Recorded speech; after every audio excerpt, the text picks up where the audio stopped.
नमः शिवाय। हर हर महादेव।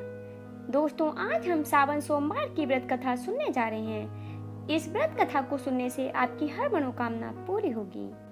पौराणिक कथा के अनुसार अमरावती नगर में एक धनी व्यापारी रहा करता था। दूर दूर तक उसका व्यापार फैला हुआ था। नगर में उस व्यापारी का सभी लोग बहुत मान सम्मान करते थे। इतना सब कुछ होने पर भी वह व्यापारी मन से बहुत दुखी था, क्योंकि उस व्यापारी का कोई पुत्र जो नहीं था। दिन रात उसे बस एक ही चिंता सताती रहती थी कि उसकी मृत्यु के बाद उसके इतने बड़े व्यापार और धन संपत्ति को कौन संभालेगा। पुत्र प्राप्ति की इच्छा से व्यापारी हर सोमवार भगवान शिव की व्रत और पूजा किया करता था। सायंकाल को वह व्यापारी शिव मंदिर में जाकर भगवान शिव के सामने घी का दीपक भी जलाता था। उस व्यापारी की भक्ति देखकर एक दिन माता पार्वती ने भगवान शिव से कहा, हे प्रभु, ये व्यापारी आपका सच्चा भक्त है। कितने दिनों से यह सोमवार का व्रत और पूजा नियमित कर रहा है। भगवान, आप इस व्यापारी की मनोकामना अवश्य पूर्ण करें। भगवान शिव ने कहा, हे पार्वती, इस संसार में सबको उसके कर्म के अनुसार फल की प्राप्ति होती है। प्राणी जैसा कर्म करते हैं उन्हें वैसा ही फल मिलता है। इसके बाद भी माता पार्वती नहीं मानी। उन्होंने बार बार आग्रह करते हुए कहा, हे महादेव, हे प्रभु, आपको इस व्यापारी की इच्छा पूरी करनी ही पड़ेगी। यह आपका अनन्य भक्त है। हर सोमवार आपका विधिवत व्रत रखता है और पूजा अर्चना के बाद आपको भोग लगाकर एक समय भोजन भी ग्रहण करता है। आपको इसे पुत्र प्राप्ति का वरदान तो देना ही होगा। माता पार्वती का इतना आग्रह देखकर भगवान शिव ने कहा, देवी, तुम्हारे आग्रह पर मैं इस व्यापारी को पुत्र प्राप्ति का वरदान देता हूँ, लेकिन इसका पुत्र 16 वर्ष से अधिक जीवित नहीं रहेगा। भगवान शिव ने स्वप्न में उस व्यापारी को दर्शन देकर उसे पुत्र प्राप्ति का वरदान दिया और उसके पुत्र के 16 वर्ष तक जीवित रहने की बात भी बताई। भगवान के वरदान से उस व्यापारी को खुशी तो हुई, लेकिन पुत्र की अल्पायु की चिंता ने उस खुशी को नष्ट कर दिया। व्यापारी अब भी पहले की तरह सोमवार का विधिवत व्रत करता रहा। कुछ महीने पश्चात उसकी पत्नी गर्भवती हुई और 10वें महीने उसके घर एक बहुत ही सुंदर पुत्र उत्पन्न हुआ। पुत्र जन्म से व्यापारी के घर में खुशियां भर गईं। बहुत धूमधाम से पुत्र जन्म का समारोह मनाया गया।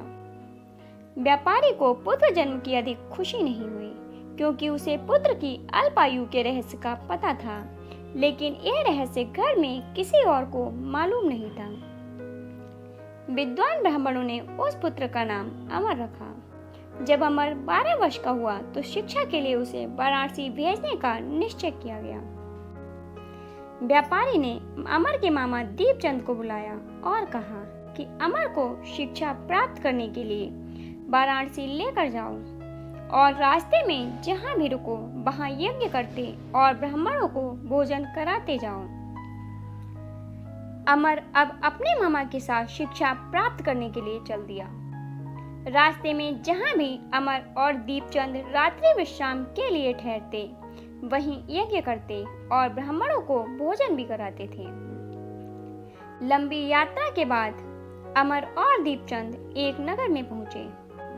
उस नगर के राजा की कन्या के विवाह की खुशी में पूरे नगर को सजाया गया था।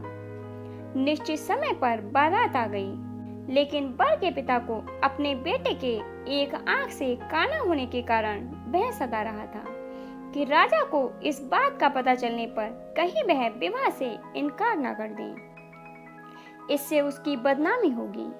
वर के पिता ने जब अमर को देखा तो उसके मस्तिष्क में एक विचार आया। उसने सोचा, क्यों ना इस लड़के को दूल्हा बनाकर राजकुमारी से विवाह करा दूं। विवाह के बाद इसको धन देकर विदा कर दूंगा और राजकुमारी को अपने नगर में ले जाऊंगा। वर के पिता ने इस संबंध में अमर और दीपचंद से बात की। दीपचंद ने धन मिलने के लालच में वर के पिता की बात स्वीकार कर ली और अमर को दूल्हे के वस्त्र पहनाकर राजकुमारी चंद्रिका से विवाह कर दिया गया। किंतु जब अमर जाने लगा तो उसने राजकुमारी के दुपट्टे पर लिख दिया, राजकुमारी चंद्रिका, तुम्हारा विवाह तो मेरे साथ हुआ था। मैं तो वाराणसी में शिक्षा प्राप्त करने जा रहा हूँ। अब तुम्हें जिस नवयुवक की पत्नी बनना पड़ेगा वह कान्हा है। जब राजकुमारी ने अपने दुपट्टे पर ऐसा लिखा हुआ पाया तो उसने काने लड़के के साथ जाने से मना कर दिया। राजा ने सब बातें जानकर राजकुमारी को महल में रख लिया। उधर अमर अपने मामा दीपचंद के साथ वाराणसी पहुंच गया। अमर ने गुरुकुल में पढ़ना प्रारंभ कर दिया। अब अमर की आयु 16 वर्ष की हुई तो उसने एक यज्ञ किया। यज्ञ की समाप्ति पर ब्राह्मणों को भोजन कराया और खूब अन्न वस्त्र दान किए और रात को अमर अपने शयन कक्ष में सो गया। शिवजी के वरदान के अनुसार सोने की अवस्था में ही अमर के प्राण निकल गए। सूर्योदय पर मामा अमर को मृत देखकर रोने पीटने लगा। आसपास के लोग भी एकत्र होकर दुख प्रकट करने लगे। समीप से गुजरते हुए भगवान शिव और माता पार्वती ने भी ये रोने के स्वर सुने। तब माता पार्वती ने भगवान शिव से कहा, हे प्राणनाथ, मुझसे इसके रोने का स्वर सहन नहीं हो रहा। आप इस व्यक्ति के कष्ट को अवश्य दूर कीजिए। भगवान शिव ने देवी पार्वती के साथ अदृश्य रूप में जाकर अमर को देखा तो पार्वती जी से बोले, देवी, यह तो उसी व्यापारी का पुत्र है जिसे मैंने 16 वर्ष की आयु का वरदान दिया था।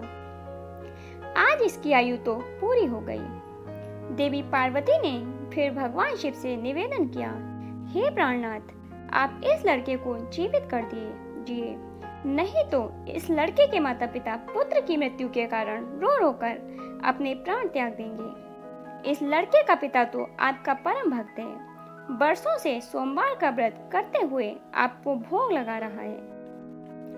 माता पार्वती के बार बार आग्रह करने पर भगवान शिव ने उस लड़के को जीवित होने का वरदान दे दिया और कुछ क्षणों में वह जीवित होकर उठ बैठा।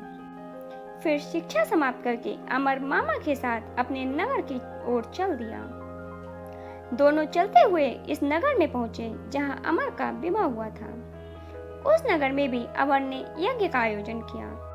समीप से गुजरते हुए नगर के राजा ने अमर को तुरंत पहचान लिया। यज्ञ समाप्त होने पर राजा अमर और उसके मामा को अपने महल में ले गया और कुछ दिन उन्हें महल में रखकर बहुत सा धन वस्त्र देकर राजकुमारी के साथ विदा कर दिया। रास्ते में सुरक्षा के लिए राजा ने बहुत से सैनिकों को भी साथ भेज दिया। दीपचंद ने नगर में पहुंचते ही एक दूत को घर भेजकर अपने आने की सूचना दी। अपने बेटे अमर के जीवित वापस लौटने की सूचना से व्यापारी बहुत प्रसन्न हुआ। व्यापारी ने अपनी पत्नी के साथ स्वयं को एक कमरे में बंद कर रखा था। भूखे प्यासे वह व्यापारी और उसकी पत्नी बेटे की प्रतीक्षा कर रहे थे। उन्होंने प्रतिज्ञा कर रखी थी कि यदि उन्हें अपने बेटे की मृत्यु का समाचार मिला तो वे दोनों भी अपने प्राण त्याग देंगे। अपने बेटे की आने की सूचना पाकर व्यापारी अपनी पत्नी और मित्रों के साथ नगर के द्वार पर पहुंच गया।